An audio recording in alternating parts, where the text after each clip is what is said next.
오늘 이 시간 광야를 허락하신 이유라는 제목으로 하나님의 말씀을 증거하겠습니다. 사무엘상 22장은 다윗이 사울 왕에게 쫓겨나서 광야 생활을 하는 장면을 묘사하고 있습니다. 사무엘상 22장 1절에 말씀합니다. 그러므로 다윗이 그곳을 떠나 아둘람 굴로 도망하매. 지금 다윗의 인생에 광야가 시작되어집니다. 광야는 어떤 곳입니까? 거의 생존이 불가능한 곳입니다. 모든 것이 부족하고 핍절한 곳이죠. 불안과 염려와 두려움으로 가득 찬 곳인 것입니다. 지금 우리의 인생이 곧 광야가 아닐까요? 우리가 걸어가는 인생 자체가 사실은 광야입니다. 하나님은 우리에게 광야를 주십니다. 광야에서 무언가를 배우기를 원하시는 것이죠. 광야에 서 있으면 외롭고 고독하죠. 광야에 서 있으면 뭔가 일이 잘 안 풀려요. 그때 특별히 우리는 하나님의 음성을 들어야 하는 것입니다. 삶이 비참하십니까? 정말 힘들고 모진 인생을 살고 계신가요? 그때 하나님의 음성을 들을 수 있기를 원합니다. 지금 광야에 홀로 서 계신 분 있죠? 질병으로 고통당하며 광야에 서 있습니다. 자녀의 문제로 지치고 힘들어하며 광야에 서 있기도 하고요. 물질의 어려움으로 고통당하며 광야에 홀로 서 있는 느낌이 들 때가 있어요. 왜 하나님이 우리를 힘들고 어려운 상황으로 몰아가실까요? 그 이유가 있죠. 바로 그때 하나님의 음성에 귀를 기울이라는 것입니다. 광야는 사람들로부터 고립된 장소입니다. 인적이 드문 곳이에요. 하나님은 어느 순간 우리를 사람들로부터 고립되게 하시는 거예요. 성경에 하나님께 쓰임받았던 많은 인물들을 보면 대부분 외로움과 고독의 시간들이 있었다는 것이죠. 하나님은 의도적으로 우리를 광야의 시간으로 들어가게 하십니다. 사람들로부터 분리되어져 오직 하나님을 만나고 하나님만 바라보게 하시는 것입니다. 광야에서 가장 중요한 게 무엇일까요?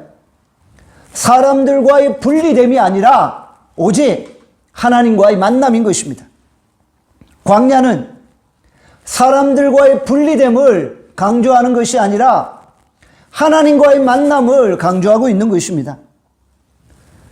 만약 내가 광야에 서 있는데도 하나님을 만나지 못한다면 그것은 사실 헛수고하는 거나 마찬가지죠. 이 시간 우리의 인생을 한번 곰곰이 생각해 보세요. 우리가 언제 하나님을 찾게 되었나요?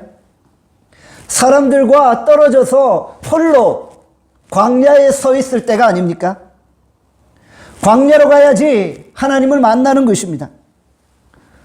동물의 왕국에서 사자들을 한번 보십시오. 사자들은 혼자 다니죠. 위대한 독수리는 푸르른 창공을 홀로 날아다니는 것입니다. 기러기 떼나 참새 떼들이 몰려다니는 거예요. 맹수들은 고독하게 홀로 거하는 것입니다. 케냐의 사파리에서 사자가 몰려다니는 거 보셨나요? 없죠? 쥐떼, 개떼, 하이에나 떼는 있어도 사자 떼는 없는 거예요. 사자는 위험 있게 홀로 생활한다는 것이죠. 원래 위대한 것은 하나씩 다니는 법입니다. 하나님은 우리를 귀한 하나님의 종으로 만드시려고 홀로 서 있게 하시는 거예요. 귀하게 쓰시려고 광야에 서 있게 만드시는 거예요. 그래야지 하나님과의 깊은 만남을 가지게 되어지는 것입니다. 사무엘상 17장에 보면 다윗이 골리앗을 물리치는 장면이 등장하죠. 다윗이 골리앗을 어떻게 물리쳤나요?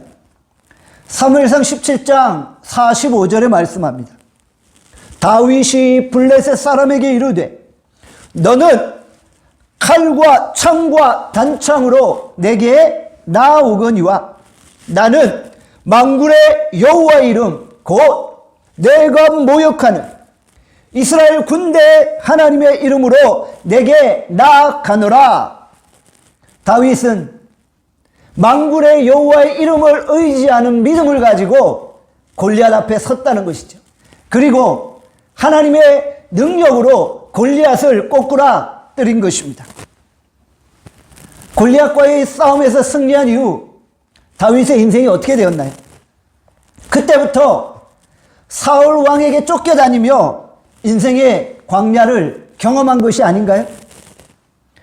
사실 다윗이 골리앗을 물리치고 나라를 구했잖아요. 그러면 사울 왕이 상을 주고 그를 높이 세워주어야 하는 것이 아닙니까? 그런데 사울 왕이 좋아했나요? 아니죠. 오히려 다윗을 시기하고 질투하기 시작했다는 것입니다. 사무엘상 18장 7절에 보면 이렇게 말씀합니다. 여인들이 뛰놀며 노래하여 이르되 사울이 죽인 자는 천천히요 다윗은 만만이로다 한지라. 이스라엘의 수많은 여인들이 사울이 죽인 자는 천천히요 다윗은 만만이다 라고 노래를 부르고 있어요. 이 노래를 들은 사울 왕 마음에 시기심과 질투심이 생긴 거예요. 그리고 그때부터 사울 왕이 다윗을 죽이려고 결심한 거죠. 다윗은 이제 도망자의 신세로 전락하고 맙니다. 인생의 광야를 경험하게 된 것이죠. 사랑하는 여러분, BTS 방탄소년단을 아시나요? 우리나라 댄스 가수 중에 최초로 미국 빌보드 차트에서 1위를 기록한 가수들입니다. 세계가 방탄소년단을 보면서 놀라고 있죠. 전 세계가 BTS 앞에 환호성을 외치고 있는 거예요. 과거 싸이 열풍에 이어서 BTS 열풍이 전 세계를 몰아치고 있는 거예요. 지금 다윗도 비슷한 상황이라는 거예요. 다윗만 나타나면 사울이 죽인 자는 천천히요 다윗은 만만이로다. 이스라엘의 여인들이 오빠 부대가 되어서 환호성을 외치는 거예요. 다윗은 일약 스타덤 위에 오르게 됩니다. 가는 곳마다 인터뷰가 쇄도합니다. 카메라 플래시가 터지고 있어요. 현란한 조명이 번쩍번쩍거리는 거예요. 어느 날 갑자기 완전히 스타덤 위에 올라버린 거예요. 기자들이 다윗에게 묻습니다. 골리앗을 이길 수 있었던 비법이 무엇입니까? 당신은 진짜 이 나라의 영웅입니다. 물맷돌을 던지는 연습은 하루에 얼만큼씩 하시나요? 이런 주변 사람들의 관심과 주변 사람들의 환호성이 들리기 시작한 거예요. 과연 이런 상황에서 하나님의 음성을 들을 수 있을까요? 이런 상황에서는 원래 나의 모습이 아니라 과장된 나의 모습을 발견하게 되어지는 거예요. 군중 속에 휩쓸리면서 내가 아닌 또 다른 나를 보게 되어지는 것이죠. 그러나 우리는 잘 알고 있죠. 무슨 다윗이 만만입니까? 자신의 힘으로 이긴 게 아니잖아요. 다윗은 하나님의 능력으로 골리앗을 이긴 거잖아요. 평소 때는 물맷돌을 던져도 사실은 잘 안 맞았어요. 그런데 그날따라 어떻게 던졌더니 골리앗의 이마 정수리에 정확하게 물맷돌이 꽂히며 골리앗이 꼬꾸라지고 만 거예요. 만군의 여호와의 이름의 능력으로 골리앗이 꼬꾸라졌다는 거예요. 자신의 능력과 자신의 힘으로 골리앗을 물리친 것이 아니라는 거예요. 그런데 지금 여인들의 환호성을 들으며 다윗은 하나님의 음성을 듣지 못하는 거예요. 다윗의 마음속에 뭔가 우쭐거리는 마음이 들 수도 있었던 거예요. 그래서 하나님은 다윗을 광야로 이끌어 가신 것입니다. 거기서 하나님의 음성을 들어야 하기 때문입니다. 고독 가운데, 고난 가운데 하나님의 음성이 더 잘 들리는 것입니다. 광야에는 지루하고 조용하고 외로운 상황만 연출되어지는 거예요. 광야에서는 할 일이 없어요. 그러다 보니까 하나님만 바라보게 되는 것이 아닙니까? 때때로 우리가 고독이 너무 깊어지면 이러다 내가 죽는 것이 아닌가 하는 생각을 하게 돼요. 밥을 먹는데 밥이 목구멍으로 넘어가지가 않아요. 불면증과 우울증에 시달리는 거예요. 그러다가도 하나님 생각하면 그래도 겨우겨우 밥이 넘어가고 쪽잠을 잘 수 있게 되어지는 거예요. 하나님밖에 생각할 수 없기 때문에 하나님을 생각하게 되고 하나님을 바라보게 되고 그런 가운데 하나님의 음성을 듣게 되어지는 것입니다. 우리가 하나님의 음성을 들을 때 그때부터 하나님의 능력과 권능이 나타나는 것입니다. 우리가 광야에서 하나님의 음성을 많이 들을 때 하늘의 능력과 권능이 나타나고 하늘의 이적과 기사가 일어나는 것입니다. 오늘 우리가 예배 자리에 있죠. 이 예배는 하나님의 음성을 듣는 시간입니다. 우리가 예배를 통해 하나님이 우리에게 말씀하고 계세요. 우리는 그 음성의 귀를 기울여야만 하는 것입니다. 기도는 무엇입니까? 기도는 내가 일방적으로 하나님께 아뢰는 것이 아니에요. 우리가 하나님께 아뢰고 나서 하나님이 우리에게 무엇을 말씀하시는지를 우리가 듣는 거예요. 기도는 하나님의 음성을 듣는 시간인 줄 믿습니다. 우리 모두 광야 같은 인생길에서 하나님의 음성 듣고 하나님의 인도함 받을 수 있기를 간절히 소원합니다. 이 시간 사울과 다윗을 한번 비교해 보겠습니다. 사울과 다윗이 어떤 차이점이 있었나요? 초창기의 모습을 보면 두 사람이 서로 비슷했어요. 외모도 비슷했고 능력도 비슷한 거예요.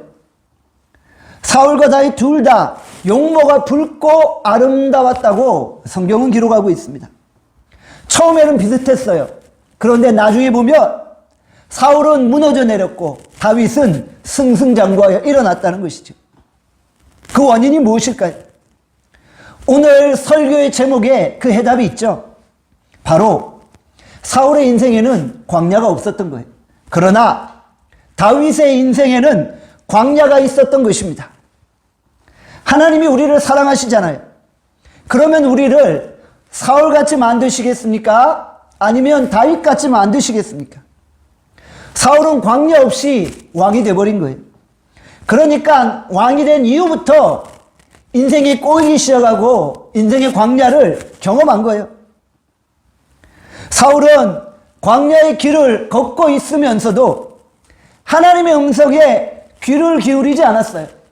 그는 자신의 명예와 자신의 이름을 높이기를 즐겨하는 삶을 살았던 것입니다. 다윗은 광야를 통과하고 나서 이제야 하나님 앞에 쓰임받게 되었죠. 그는 광야 생활 중에도 광야 생활이 끝난 이후에도 하나님과 동행하는 삶을 살았습니다. 물론 인간이 연약하기 때문에 다윗도 순간순간 넘어질 때가 있었어요. 그런데 그의 인생을 전반적으로 보면 하나님과 동행했다는 거예요. 하나님은 다윗을 가리켜서 그의 인생이 하나님의 마음에 합하였다고 말씀하고 계신 것입니다. 광야가 있어야지 강력한 인생을 사는 것입니다. 광야가 있어야지 인생의 거품이 다 빠지는 거예요. 그러니까 우리가 비록 지금 힘들고 어려울지라도 광야를 믿음 가운데 걸어가야 하는 거예요.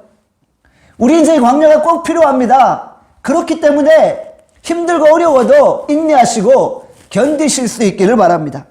중요한 것은 우리가 광야에서 비로소 깊은 영성과 신앙을 소유하게 되어지는 것입니다.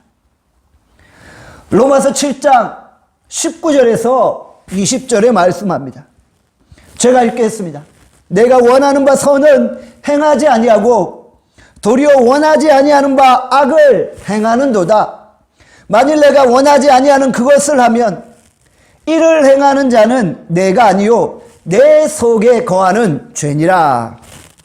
사도 바울은 자신의 내면 속에 두 가지 싸움이 있다고 고백하고 있습니다. 선을 행하고 싶은 마음도 있고 악을 행하고 싶은 마음도 있다는 거예요. 그리고 이 두 마음이 서로 싸우면서 때때로 악한 마음이 더 강하게 역사하여 나를 죄악 가운데로 끌고 간다고 고백하고 있어요. 그렇습니다. 우리의 내면에는 선과 악이 공존하는 거예요. 다윗도 마찬가지였죠. 다윗 속에 역시 사울적인 요소가 존재하고 있었던 것입니다.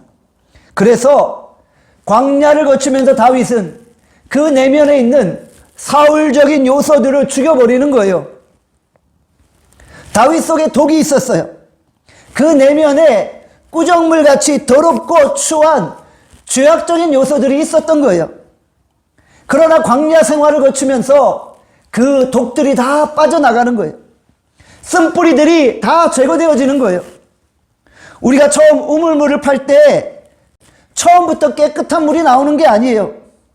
처음에는 더러운 물이 나오잖아요. 계속 더러운 물이 나오다가 어느 순간 깨끗한 물이 나오기 시작하는 거예요. 우리는 원래 우리 속에 선한 것이 없어요. 그러나 광야를 거치며 독이 제거되어지고 쓴뿌리가 제거되어지는 거예요.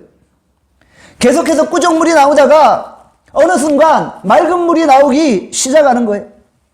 광야는 우리의 몸에 있는 독을 제거하고 우리의 속에 있는 선을 개발시키는 능력이 있다라는 거예요. 광야를 통과하면서 나의 내면이 완전히 변화되어지는 것입니다. 광야를 통과하면서 내 내면에 완전한 변화가 일어나게 되어지는 거예요. 그렇기 때문에 우리가 광야 길을 걸어가면서 잘 참고 인내해야 하는 것입니다. 이럴 때 하나님이 내게 말씀하시는 거예요. 내 인생을 전적으로 그분께 맡기고 순종하며 나가는 거예요. 그럴 때 광야의 시간이 빨리 지나가게 되어집니다. 여러분의 인생에 광야의 시간이 너무 길지 않기를 바랍니다. 내가 깨달아야 할 부분을 속히 깨달아서 신속히 광야 시간을 통과할 수 있기를 바랍니다.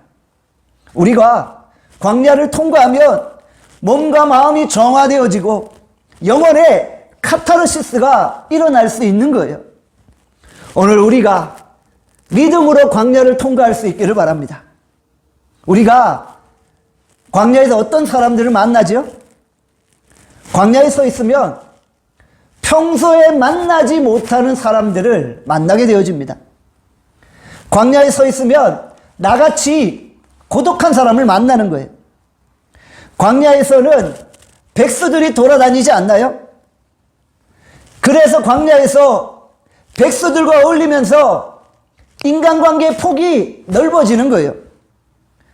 광야에서 만난 팀이 제일 강력한 드림팀이 되어지는 것입니다.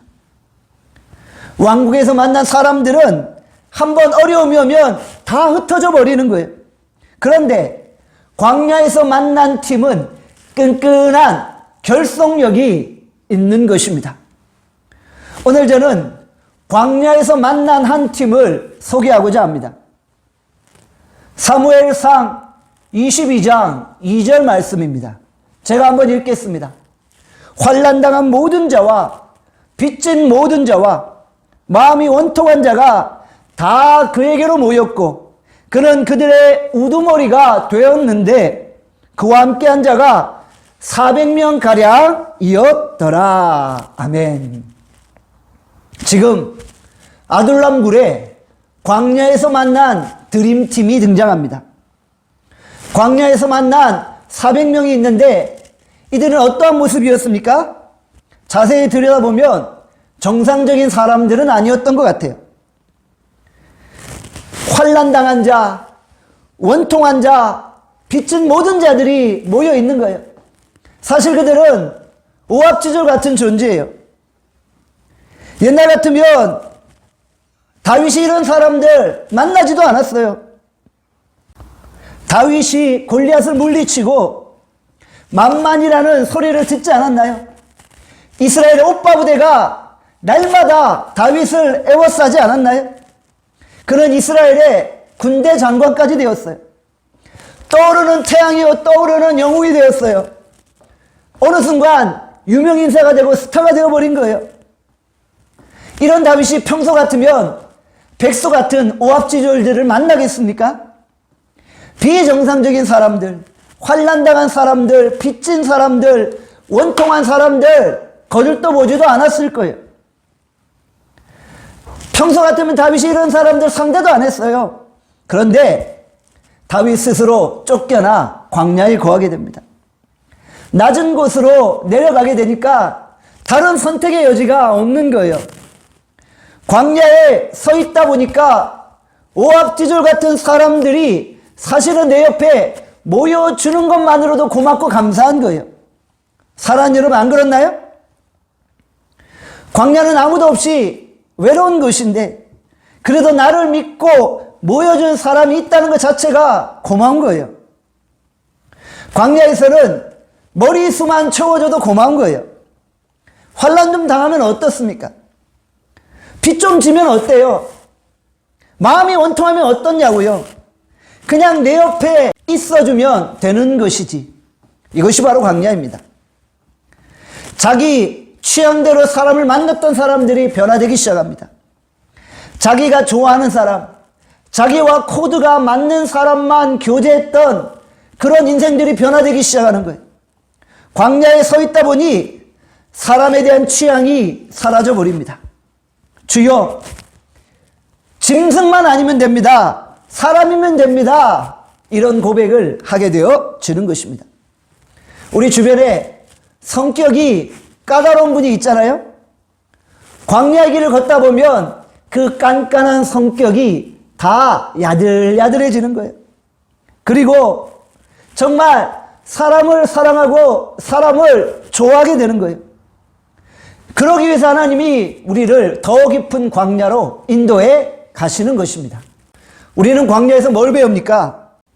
광야에서 사랑하는 법을 배우게 되어진다는 것이죠. 지금 한국교회가 광야 같은 인생을 걷고 있지 않습니까? 코로나 바이러스가 몰아치면서 한국교회가 맥을 못 추리고 있어요. 주께서 한국교회를 광야 같은 험난한 길로 이끌어 가시는 거예요. 코로나 바이러스가 한번 한국교회에 몰아치니까 교회들이 다 무너져 내리고 있는 거예요. 하나님이 왜 한국교회에 코로나 바이러스를 허락하셨을까요? 저는 그 한 가지 이유를 발견했습니다. 그 이유가 뭘까요?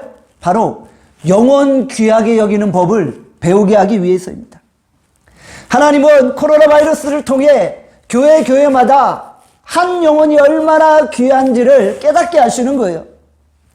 교회가 조직화되고 대형화되다 보면 한 영혼에 대한 관심이 사라지게 돼요. 그냥 사람들이 군중 심리에 의해서 몰려다니고 빠져나가고 이러다 보니까 영혼에 대한 가치를 느끼지 못하는 거예요. 그러나 코로나 바이러스를 통해 사람들이 교회 안에서 쫙 빠져나가니까 이제는 한 영혼의 소중함을 절실하게 깨닫게 되어진다는 것이죠. 저는 교회를 개척하고 나서 정말 한 사람 한 사람이 얼마나 귀한지를 깨달았어요. 처음 교회를 개척하고 나니 사람들이 모이진 않는 거예요. 그때 심정은 너무나도 절망스러웠어요. 그래서 강단에서 설교를 하면서 사람이 아니라 강아지라도 한 마리 앉아있으면 좋겠다. 그런 생각이 들 정도였다니까요. 정상적이지 않은 사람도 좋아요. 정신병자라도 한 사람 앉아있으면 좋겠다. 그런 마음이 절실히 들 때가 있었다는 것이죠. 그런 가운데 하나님이 한 영혼 한 영혼을 나눔교회로 보내주신 거예요. 그러니 한 영혼 한 영혼이 올 때마다 얼마나 그들을 아끼고 사랑하고 기도해 줄 수 있게 되지 않았을까요? 나눔교회를 다니는 사람이 다른 교회로 떠난다고 말할 때가 있었어요. 너무 괴롭고 힘들어서 절대 못 가게 붙잡고 싶었던 거예요. 진정 한 영혼의 가치를 알게 되어진 것입니다. 한국교회가 광야의 길을 걸으며 겉멋이 사라지는 거예요. 거품이 빠지는 거예요. 오로지 한 영혼의 가치를 깨닫게 되어지는 것입니다. 이제까지 나와 비슷한 사람하고만 교제를 했어요.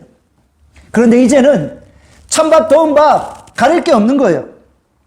그래서 우리 교회들이 광야에 서서 사랑하는 법을 배우게 되어지는 것입니다.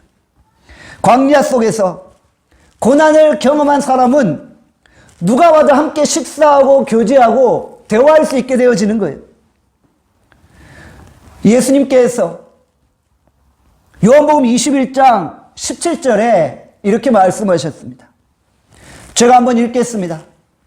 세 번째 이르시되 요한의 아들 시몬아 내가 나를 사랑하느냐 하시니 주께서 세 번째 내가 나를 사랑하느냐 하심으로 베드로가 근심하여 이르되 주님 모든 것을 아시오매 내가 주님을 사랑하는 줄을 주께서 아시나이다. 예수께서 이르시되 내 양을 먹이라. 예수님이 세 번씩이나 예수님을 부인한 베드로에게 찾아오신 거예요. 그리고 그에게 물으십니다. 내가 나를 사랑하느냐? 베드로는 여러 번 넘어지고 쓰러지고 좌절했어요. 그런데 그 절망 가운데 있는 베드로에게 예수님이 다시 찾아가셔서 물으시는 거예요. 내가 나를 사랑하느냐? 그때 베드로가 대답하죠. 내가 주님을 사랑하는 줄을 주께서 아시나이다. 베드로는 너무나도 부끄러워서 죄송한 마음으로 자신의 진심 어린 고백을 주 앞에 올려드리는 거예요. 주님, 제가 주님 정말 사랑합니다. 진짜 사랑합니다. 그때 예수님이 그 베드로의 사랑 고백을 받으시고 말씀하시죠. 내 양을 먹이라. 베드로는 그때 이후로 수많은 영혼들을 살리는 사도로서 하나님 앞에 쓰임받게 되지 않았습니까? 오늘 이 시간 예수님의 양떼들은 누구입니까? 바로 광야에서 방황하는 환난당한 자, 빚진 자, 원통한 자들입니다. 우리가 그들의 친구가 되어주고 그들의 돕는 자가 되어 주어야 하는 것입니다. 우리가 그들에게 먹을 것을 주고 그들의 영혼을 돌보아줄 수 있어야 하는 것입니다. 이것이 예수님을 사랑하는 성도의 자세인 것입니다. 예수님을 뜨겁게 사랑하는 교회는 영혼을 사랑하고 영혼을 귀하게 여기는 운동을 벌이는 것입니다. 예수님이 원하시는 것은 연약한 지체들을 돌보는 것입니다. 사실 잘난 사람은 세상에서도 많이 대접받잖아요. 잘난 사람들이 나타나면 세상 사람들이 주목하잖아요. 그런데 교회 안에서 소외되고 연약한 자들이 왔을 때 그들에게는 아무런 관심을 갖지 않잖아요. 우리가 그들을 돌보고 그들을 안아줄 수 있어야 하는 것입니다. 예수님이 우리에게 말씀하십니다. 사랑하는 아들, 딸들아, 내 양을 좀 먹여줄래? 내 연약한 양들을 좀 사랑해 줄래? 건강하고 통통한 양들은 어디 가도 대접받잖아. 병들고 힘없고 연약한 양들까지 사랑해 줄 수 있겠니? 우리는 광야에서 이 마인드를 배우게 되는 것입니다. 광야에 사실은 훌륭한 사람들이 없어요. 우리가 광야에서 소외된 이웃들을 돌아보고 그들을 받아들이며 그들을 케어해서 하나님의 작품으로 만들어야 되는 거예요. 우리 나눔교회가 환난당한 자, 빚진 자, 원통한 자들을 케어해서 그들을 하나님의 일꾼으로 만드는 영성을 회복할 수 있기를 바랍니다. 우리 나눔교회가 인간관계의 폭이 넓어져서 수많은 사람들을 예수님의 가슴으로 품을 수 있기를 바랍니다. 지금까지 우리 나눔교회는 소외된 이웃들을 돕는 사역에 최선을 다했습니다. 특별히 외국인 선교사님들을 지원하고 외국인 선교사님들을 후원하는 사역을 감당했어요. 그리고 우리는 계속해서 이와 같은 글로벌 나눔 사역을 감당할 것입니다.